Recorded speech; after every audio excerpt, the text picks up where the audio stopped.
Hey y'all, welcome back. Today, we're diving into a moment that's equally satisfying and frustrating. White Trump supporters finally admitting the truth Black America was saying years ago. In video clips making the rounds, white Americans are bluntly saying things like, "You lied to us, and we should have listened to Black America." They're pointing fingers at Trump, calling out the broken promises, the harmful policing, and the blatant racism many ignored. It's like they just suddenly realized the forecast after standing in the rain. Now they're echoing what Black communities have long warned. Trump's rhetoric fueled racial violence. Studies show over 50 criminal cases where perpetrators explicitly invoke Trump's name during assaults on Black, Latino, Muslim, and LGBTQ targets. So their awakening, it's not a revelation so much as past atrocities catching up with them. Feel tough with your assault rifles and your sticks? You should be standing here with us. Stand with us. You're on the wrong side of history. We know you got a job to do, but you took an oath to the Constitution, not to the fascists in the White House. Think about what you're doing now. Think about what this means. Coming into our community, peaceful community, people working their jobs. They send in men in military fatigues, weapons of war into our communities. And you stand here and you allow it. I am sick and tired of it. You should be sick and tired of it. You think any of these people in the White House sending you these commands give a fuck about you? Not one of them do. They laugh at you. Our president laughs at you. He calls you fools. He said the people who died overseas in the military were chumps. That's who you're defending right now. Every last. Think about your place in history, ladies and gentlemen. Ask yourself when you wake up tomorrow. I don't know if you have kids. Ask yourself the future you want for your children. Is it this? You can answer me. Is it this? Do you feel good about this? You're tough behind your fucking masks and your fatigues and with your weapons, but how do you feel on the inside? This is our fucking community, and we will fight for it if we have to. Whose streets? Whose streets? Whose streets? Our streets. Whose streets? Our streets. Whose streets? Our streets. Whose streets? Our streets. Whose streets? Our streets. After hours of standing off, this situation has now rapidly deteriorated. The LAPD moving in on horseback, firing rubber bullets at protesters, moving them on through the heart of LA. You just shut the fuck up. You okay? So now we got a clip of the LAPD helicopters egging on protesters. What are you doing? What are you doing? High five. Hey, that black SUV, I got the plate. I'm coming to your house at 5 in the morning. Okay? Yep, you. Throw something else, I dare you. Throw something else, I dare you. Do it again. Do it again. Let's go. You ain't getting away from me. I got you. So yeah, let's be very clear who's instigating all of this stuff. Peaceful protests, then the LAPD and National Guard show up in riot gear, and they start using non-lethal rounds. Just yesterday, an Australian reporter was hit with non-lethal rounds just for reporting the news for her home country in Australia. The world is watching. That clip was from a girl who has no president and a couple other great collaborators on Instagram. I cannot find their handle on TikTok. If someone has the handle or anything like that, I'm always about giving credit. So please, if you have it or if you know it, just go ahead and drop it down there. I'll give them all the credit in the world. Thank you for everyone that has boots on the ground in LA. Chicago, get ready, because you know Chicago's next on the list. We will be prepared.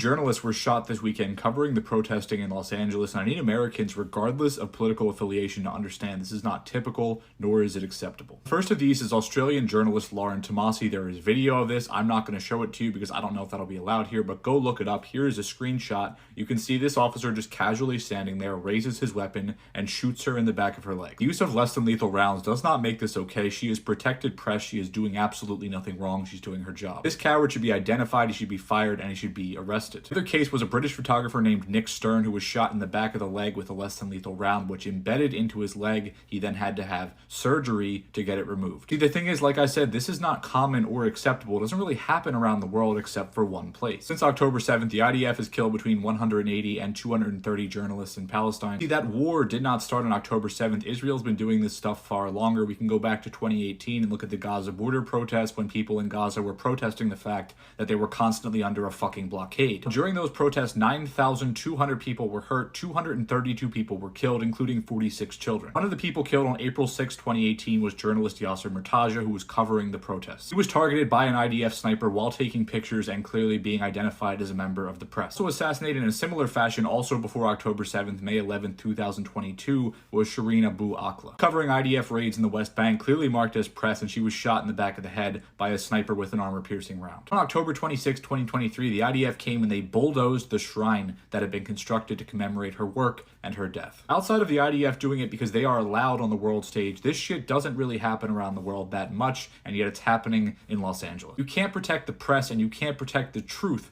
What do you really have as a nation? You should ever trust a word this man says in any situation whatsoever. But Donald Trump is completely bullshitting you when it comes to what's happening in Los Angeles. You want to know how I know? Because Donald Trump last night posted about how the National Guard did such an amazing job cracking down on protesters and creating peace, when in reality, the National Guard hadn't even arrived on the ground in Los Angeles yet. So if he's congratulating the National Guard on a job well done before they even got here, what else do you think he's not telling the truth about? Folks, I'm here in Los Angeles where I can tell you that these protests have been mainly peaceful, but Trump, Fox News, and far-right extremist Twitter are going to look to specific examples like a guy on a motorcycle driving around in circles or somebody putting graffiti on something to try and paint this as an overwhelmingly violent situation so Donald Trump can play hero and crack down on our free speech protest rights. I mean, please, you're seriously going to tell me that LAPD can't handle a couple protesters? Boot to our neck.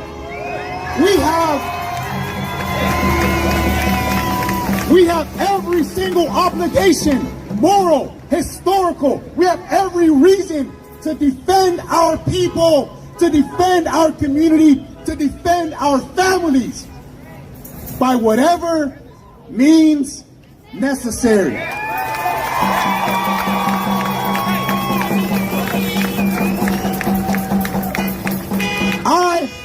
I don't want to be a violent person. I don't think that I am. And I think most of my comrades and people here are not violent either. But what those people are doing every day in the streets of this country is using brutal violence. Brutal and absolute violence against our communities. The black community knows this. The indigenous community knows this. And all undocumented people are feeling this. So while we don't want to be violent, I also say this. We are not nonviolent. I'll say that. We are not nonviolent. That means we believe in self-defense. And if you come at me and my family, I will do everything within my power, legal or not, to defend my family and my people. We have a history of that. And we will continue to live up to the legacy of struggle. So with that, the last thing I'll say is, as you know, there's over 200 people right now detained in a dungeon. Did y'all know that? It's a dungeon down there. It's literally the basement. We receive calls that people are down there in the basement. They have no bathrooms. They haven't showered in days. They don't have enough food or water. And there's children down there too. That, besides evil, even within their own legal framework, that's a human rights violation. So we say, we got to liberate those people. We got to fight for the people. So they're being held right around this corner. So in a few moments, we're all going to move this. We're going to go down there so the people can hear us and see us and know that they are not alone.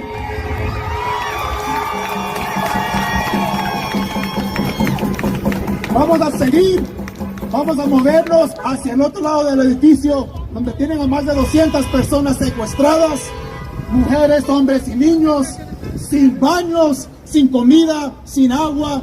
Ahí los tienen ya por más de 2 días. Tenemos que ir todos a este lado para que el pueblo sepa que no están solos, Estamos con ellos y vamos a seguir luchando y organizando para liberarlos. Estamos juntos, estamos unidos.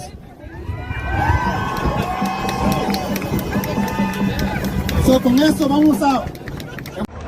I just want to report, not like I'm somebody, but I just want to get this documented, that there has been no violence on our end or any of the protesters. The only thing they do is throw back what they're throwing at us.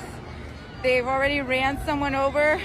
They were doing drive-bys in the smoke. They hit me, which didn't hurt, it's fine. And they hit a bunch of other people. They keep targeting at trees. They started a fire where the mulch is. They're aiming at trucks, which can also start a fire. No one here has gone violent. They're antagonizing. We are allowed to protest. I shouldn't even be here. I don't know where Karen Bass is. I don't know where Gavin Newsom is to make them leave. Just so you know, just because you're a Democrat does not mean you're a liberal. You will not go down in history for that shit. This is bigger than disappointment. It's a reckoning. These realizations highlight white backlash, the anger that surges when racial privilege is exposed. And yes, this has been a cycle through American history.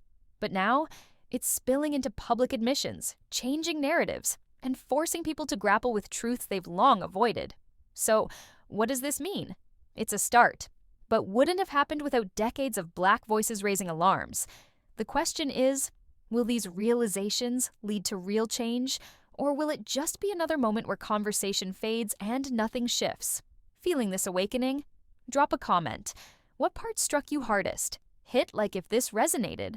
Want more raw takes on racial reckoning and political drama? Subscribe and turn those notifications on. Let's keep the conversation going, because awareness isn't enough. We need action.